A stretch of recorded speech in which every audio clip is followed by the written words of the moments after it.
Welcome to St. Louis, son. Beer for my friend, please. Thank you. But next time, this is the beer we drink. Eberhard Anheuser. Anheuser-Busch.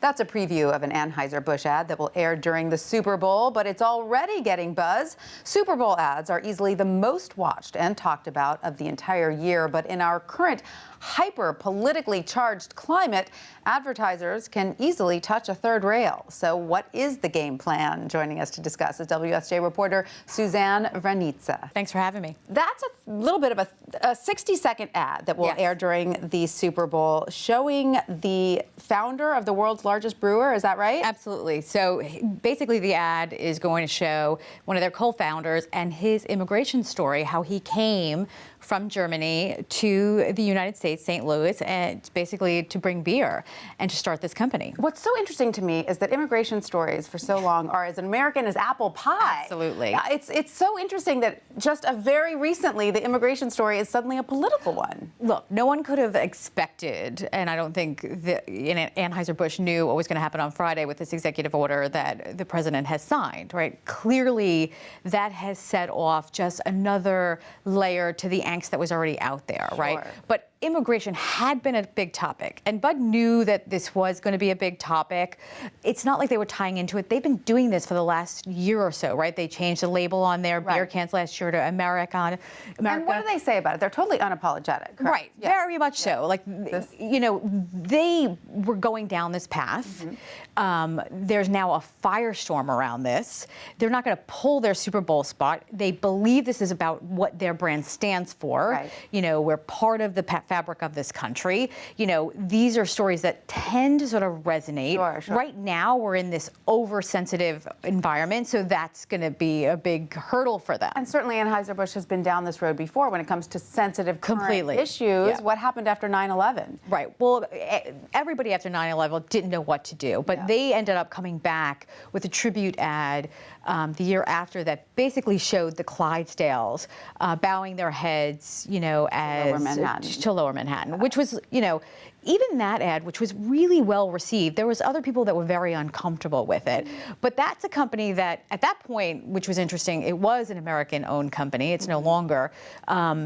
They felt the need that they had to do something. Right. And it depended on where you lived, how you kind of, I remember talking to people at that time, the closer you were to 9/11, the less, you know, the more sort of that felt a little pandering to you. Yes. But people in the middle of the country were ready to heal and definitely wanted to pay their respect. They wanted to see that. Now, according to branding experts right now, what are the 3 issues that could potentially touch the third rail this Super Bowl weekend in ads? Look, they can have 10 things on the list. We don't know what's going to happen tomorrow. We are in a news cycle that probably no one ever have seen before. It's safe to say, though, border control is an issue. We have one company called 84 Lumber said that their commercial was actually rejected by Fox, who's broadcasting the Super Bowl. I guess it was an ad. We don't have any of it, but it's an ad that apparently showed Mexican workers and a wall. And the networks declined to comment on it, right? And we've asked the company, because companies can do this for publicity, you know, say their ad was pulled. They say that's not the case here, that they did have this ad that had something like this. So clearly there's things that you shouldn't go near, and I'm sure Fox will be watching for that. Yes. But I think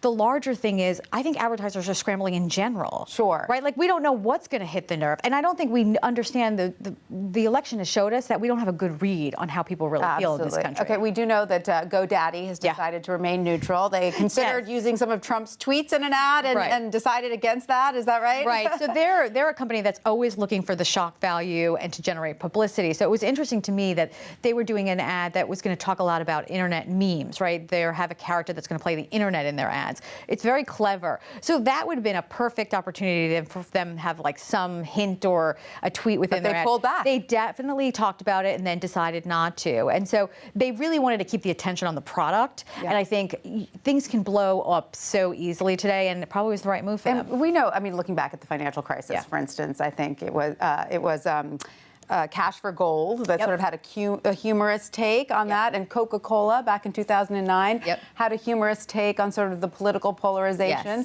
So maybe humor and neutrality is the safe Advertisers never want to pick a side, right? Because you can't alienate half your customer base. So you have to be very careful. And that'll be the interesting case study that happens with Budweiser. Like, did it hurt them? Did it not hurt them? They'll get plenty of buzz. Sure. The way you can do it is by those examples. If you make it very neutral, meaning you're not taking a side, you bring something very light and airy to it, or something very funny. And I think those two companies demonstrated that they can do it. I mean, I think the Cash for Gold was basically Ed McMahon and MC Hammer using they buy back, gold products, using the service. And everybody, they had been sort of the butt of late night jokes about how they had lost their fortunes or had financial woes. And so it was very funny and comedic, and therefore it was less heavy. But, for this company, it was actually more surprising that they actually bought a Super Bowl ad, but was reflective of what was going on in society at the time. Humor used properly can heal a lot of ills, but you have to be careful. It can also cross lines. Well, let's hope we get a lot of humor during Super Bowl, because if it's not, I think people really need to laugh this Sunday. I think they do too. Suzanne, thank you so much. Thanks for having me.